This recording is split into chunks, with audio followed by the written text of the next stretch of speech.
함께 묵상한 새벽 예배의 말씀은 디모데전서 4장 11절에서 16절까지의 말씀입니다. 신약성경 339쪽입니다. 너는 이것들을 명하고 가르치라. 누구든지 내 연수함을 업신여기지 못하게 하고 오직 말과 행실과 사랑과 믿음과 정절에 있어서 믿는 자에게 본이 되어 내가 이를 때까지 읽는 것과 권하는 것과 가르치는 것에 전념하라. 내 속에 있는 은사 곧 장로의 회에서 안수받을 때에 예언을 통하여 받은 것을 가볍게 여기지 말며 이 모든 일에 전심전력하여 너의 성숙함을 모든 사람에게 나타나게 하라.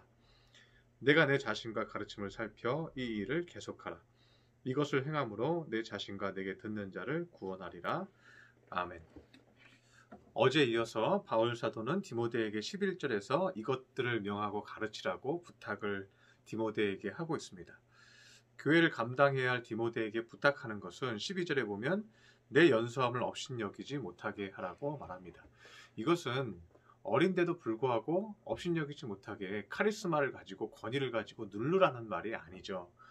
그 다음에 답이 나오고 있습니다. 12절 중반부에 보면 말과 행실과 사랑과 믿음과 정절에 있어서 믿는 자에게 본이 되라고 말하고 있습니다.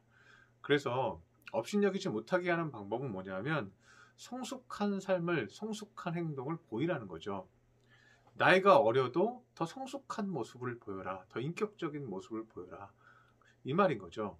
그래서 바울 사도는 단순히 은혜롭고 능력이 많은 사람이 되라고 말하는 것이 아니라 거룩한 성품과 인격을 가지라고 말씀하고 있는 것입니다.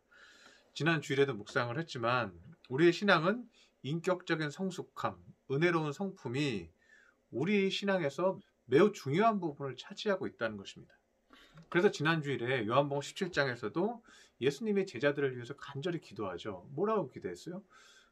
저희들을 데려가시기 위함이 아니요 오직 거룩하게 보존되기 위함이니이다 하고 기도했습니다.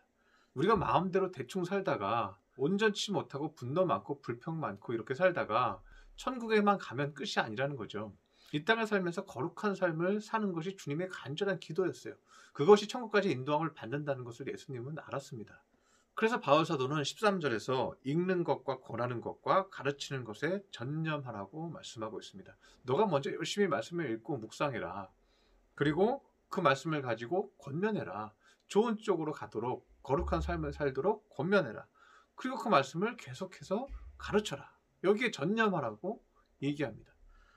예수님도 많은 병을 고치시고 기적을 일으키셨지만 항상 그 기적을 일으키고 병을 고치신 다음에는요 설교하셨어요. 말씀을 전파하셨어요. 그들이 모이게 한 이유는 뭐예요? 가르치기 위함이었어요. 말씀을 선포해서 그들이 성숙해지고 거룩한 하나님의 일꾼이 되고 하나님의 백성이 되게 하는 것이었어요. 그래서 누가복음 14장 8절에 보면요 혼인잔치의 높은 자리에 앉지 말라는 권면이 나옵니다. 제가 읽어드리면 8절에 내가 누구에게나 혼인잔치에 청함을 받았을 때 높은 자리에 앉지 말라. 그렇지 않으면 너보다 더 높은 사람이 청함을 받은 경우에 너와 그를 청한 자가 와서 너더러 이 사람에게 자리를 내주라 하리니 그때 내가 부끄러워 끝자리로 가게 되리라. 청함을 받았을 때 차라리 가서 끝자리에 앉으라. 그러면 너를 청한 자가 와서 너더러 버치어 올라 앉으라 하리니 그때에 함께 앉은 모든 사람 앞에서 영광이 있으리라고 말합니다. 이 구절을 보면요 예수님이 뭐 이런 것까지 가르칠 필요가 있을까? 제자들에게 잔치에 초청받았을 때 맨 앞자리에서 거들먹거리면서 앉지 말고 맨 끝자리에 겸손히 앉아라. 그러면 주인이 그 사람이 높은 사람인 줄 알고 알아차리고 앞으로 오세요 하고 앞으로 데리고 와서 대접을 받을 때 오히려 더 아름다운 모습이라는 거죠. 예수님이 이런 삶의 작은 부분을 우리에게 부탁하는 이유가 무엇일까요? 그것은 우리가 인간과 인간의 관계에서 또 교회에서 사회에서 거룩한 성품의 삶을 살라는 거예요. 예수님은 성도들이 인격적으로 겸손해지기를 바라셨던 것입니다. 마지막으로 바울은 15절에서 권면합니다. 이 모든 일에 전심전력하라고 말합니다. 그래서 너의 성숙함을 모든 사람에게 나타나게 하라고 말씀하고 있습니다. 그런데 이 본문에 너의 성숙함을 나타내라고 말씀할 때 이 성숙함은요 영어로는 NIV에서는 Your Progress라고 되어 있습니다. 프로그레스 하면은 완성형이라기보다는요 성장하는 과정이에요. 진보를 말하는 거예요. 경과를 보여주라는 거예요. 너가 점점 성숙해지는 과정을 그들이 보게 하라 이 말이죠.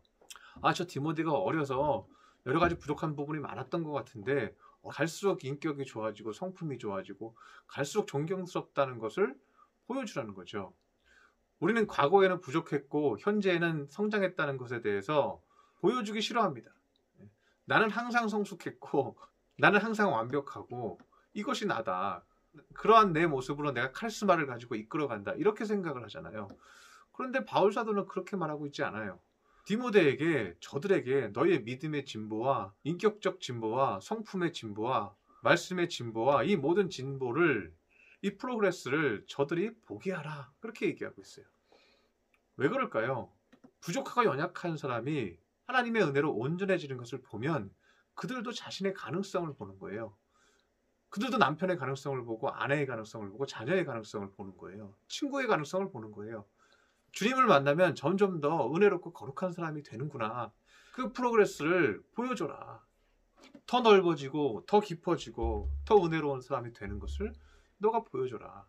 내가 너희에게 완벽하라고 말하지 않겠다.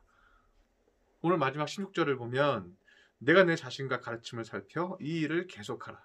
이것을 행함으로 내 자신과 내게 듣는 자를 구원하리라고 말합니다. 너는 끊임없이 내 자신이 말씀을 묵상하고 경건해지고 그 받은 말씀으로 가르치고 또 그것을 살펴서 나를 살피고 또 성도들을 살펴서 이 일만 계속해서 반복해라. 내가 은혜 받고 내가 계속해서 거룩한 말씀을 전해라. 그래서 너도 성장하고 성도들도 성숙하게 해라. 굉장히 심플하죠. 이렇게만 해도 너 자신과 내게서 듣는 자를 구원하리라. 하나님이 말씀을 통해서 묵상한 것을 전하게 함으로 그 사람도 성숙하게 하고 듣는 자도 성숙하게 해서 그들 모두를 구원하게 하리라. 누가 하시는 거예요? 하나님이 그렇게 하신다는 거예요. 여러분 각 가정에서도 그렇게 하시기를 바랍니다. 여러분 각 직장에서도 여러분 자리에서도 그렇게 여러분이 하시기를 바랍니다. 그러면 나도 구원에 이르고 내 주변 사람들도 구원에 이르는 것입니다. 이렇게 믿음의 진보가 있는 저와 여러분 되시기를 축원합니다. 기도하겠습니다. 할렐루야. 사랑과 은총이 충만하신 주님, 오늘 말씀을 통해서 귀한 것을 깨달았습니다. 우리가 먼저 주의 말씀을 열심히 읽고 묵상하여 경건해지게 하여 주시옵시고 그 말씀을 가르치고 권면할 때 내 주변 사람들이 그 말씀을 듣고 성숙해지고 은혜로워지게 하여 주시옵소서. 그래서 그 믿음의 진보를 보여주어서 서로가 그것에 감사하고 기뻐하는 믿음의 성도들 삼아 주시옵소서. 귀한 말씀 주시니 감사드리며 예수님의 이름으로 기도드렸습니다. 아멘.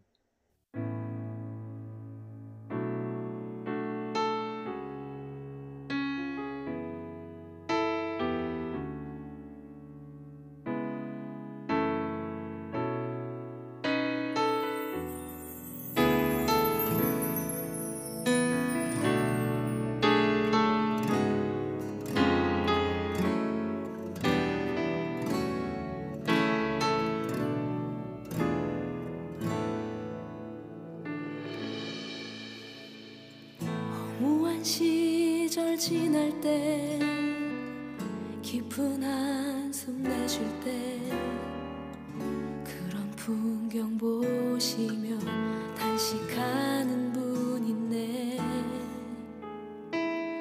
고와 같이 너희를 버려두지 않으리. 내가 너희와 영원히 함께하리라.